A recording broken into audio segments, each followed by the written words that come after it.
आप देख रहे तेज खबर 24 और वक्त है खबरों का। अखिल भारतीय ब्राह्मण समाज के द्वारा अब अपने अधिकारों की मांग को लेकर आवाज उठनी शुरू हो चुकी है। प्रमुख रूप से आरक्षण के संबंध में बात करते हुए प्रतापगढ़ उत्तर प्रदेश से आए ब्रजेश मिश्रा पूर्व विधायक ने कहा कि ब्राह्मणों की उपेक्षा अब सहन नहीं की जाएगी। पूर्व ने भारतीय जनता पार्टी से संबंध रखने वाले ब्रजेश मिश्रा का कहना है कि यदि जातिगत आधारों पर शासकीय नौकरी अभी जाति के आधार पर दी जाती है तो ब्राह्मण समाज को भी जाति के आधार पर आरक्षण दिया जाए या फिर आरक्षण ही समाप्त किया जाए। उन्होंने कहा कि वह दिन दूर नहीं जब ब्राह्मणों की उपेक्षा की जाएगी। इसके पहले ब्राह्मण समाज अपने अधिकारों की लड़ाई लड़ेगा। मैंने ये हिंदुत्व तो अभी मैंने कहा ना कि हमने सवर्ण समाज आयोग की बात करी। जी अरे भाई हमारे संगठन में भी ढेर सारे हमारे आनुषंगिक संगठन हैं जो विभिन्न क्षेत्रों में काम करते हैं, तो एक क्षेत्र में हम भी कर रहे हैं। किसको आप ब्राह्मण आप उसको संगठन से आनुषंगिक संगठन न बनाइए। हम तो ये कह रहे हैं कि हम लोग एकत्र होकर अपनी शक्ति का एहसास कराना चाहते हैं सरकार को, सत्ता को, और सत्ता की जो चाबी उन लोगों के पास चली गई है 2% 2.5% वाले लोगों के पास, उनके हाथ में ये सत्ता की चाबी गलती से ना जानी पाए, इसलिए उनके विरुद्ध जहां पर तुष्टीकरण लागू होगा उसके विरुद्ध आवाज उठाएंगे। एक करके प्लीज।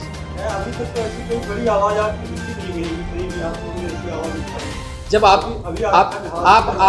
जब अकेले होते हैं तो आपकी आवाज थोड़ी दूर तक जाती है। जब 10 होते हैं तो आपकी आवाज हाल में गूंजेगी, और जब आप 10,000 होंगे तो रीवा शहर में गूंजेगी। और जब हमारे नेतृत्व को ये बताया कि अगर आप मुझको मांगा हुआ शेयर मुझे नहीं देंगे तो हम अलग होकर के आपको सत्ता तक नहीं पहुंचने देंगे, ये अपनी शक्ति का एहसास कराया था।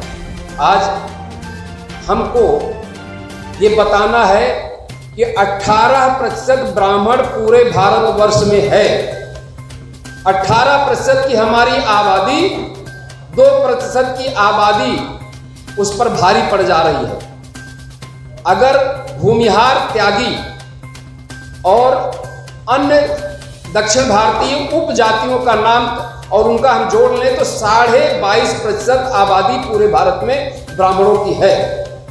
जब ये सरकार, हम लोग ये तय करते हैं कि इनकी संख्या के बल पर हम इनको कुछ चीजें देंगे, तो हम संख्या के बल पर देंगे, तो हमारा कहना है कि ब्राह्मण की संख्या 22.5% है।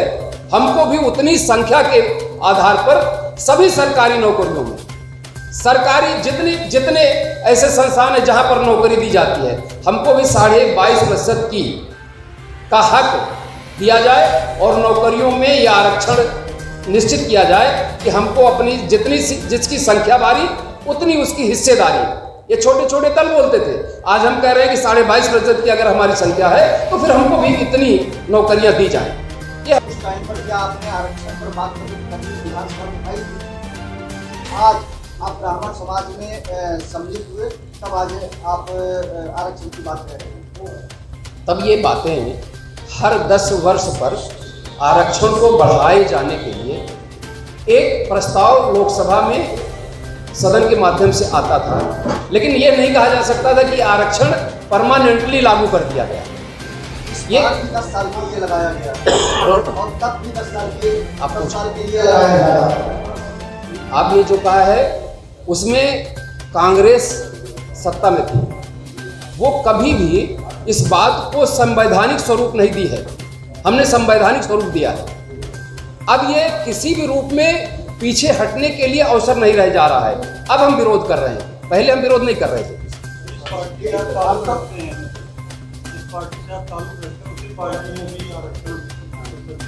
जी अब आवाज पूरी आवाज बोले। जी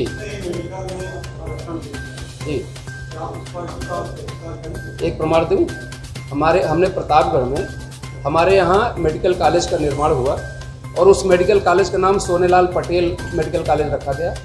और मैंने सबसे पहले, आप ट्विटर देखिए, फेसबुक देखिए, इंस्टाग्राम देखिए, I was the first man who said Sardar Patel तो चलेगा लेकिन सोनेलाल कतई नहीं स्वीकार। ये मेरा फेसबुक से लेकर के पूरी जगह विरोध है। हमारे नेतृत्व ने अगर अन्याय किया, कोई चीज़ इम्पोज की, जैसे हमारे घर में माता पिता होते हैं, माता पिता अगर कोई निर्णय ले लेते हैं 5 बच्चों की इच्छा के खिलाफ, तो या तो बच्चे गूंगे बहरे बैठ करके ना बोलें, आज्ञाकारी संस्कारी बच्चे बने रहें, या उनका फर्ज बनता है कि पिता अगर गलती कर रहे हैं तो पिता को बताया जाए कि पिताजी ये सुधार करिए। हमने उस सुधार का संकेत दिया है प्रतापगढ़ से।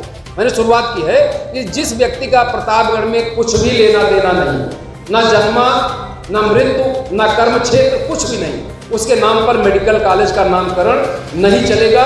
ये तुष्टीकरण है और ये तुष्टीकरण पार्टी में रहते हुए उसका विरोध मैंने किया है। ये प्रमाण तो दिया मैंने। तो आपका राजनीतिक मुद्दा हुआ, यहाँ तो बात आरक्षण